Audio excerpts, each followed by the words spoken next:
મારો જન્મ 12મી જાન્યુઆરી 1863ના રોજ કલકત્તામાં થયો હતો. મારા પિતાનું નામ વિશ્વનાથ દત્ત અને માતાનું નામ ભુવનેશ્વરી દેવી હતું. અને મને નામ રાખ્યું નરેન્દ્ર. મને એક જ તું નથી કે મને ઈશ્વરને જોવા, મારે ઈશ્વરને મળવું છે.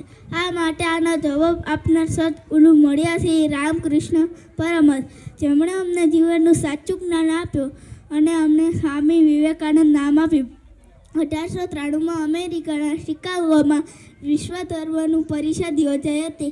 તેમાં મેં હિન્દુ ધર્મનું પ્રતિનિધિત્વ કરેલું. તમે જે પણ કાંઈ કામ કરી રહ્યા છો તેમાં તમારું તન, મન, મગજ બધું એક જ કામમાં લગાવો તો તમને સફળતા મળશે જ. અભ્યાસ માટે એકાગ્રતા જરૂરી છે. એકાગ્રતા માટે ધ્યાન જરૂરી છે. જે તમે વિચારો છો તે બની જશે.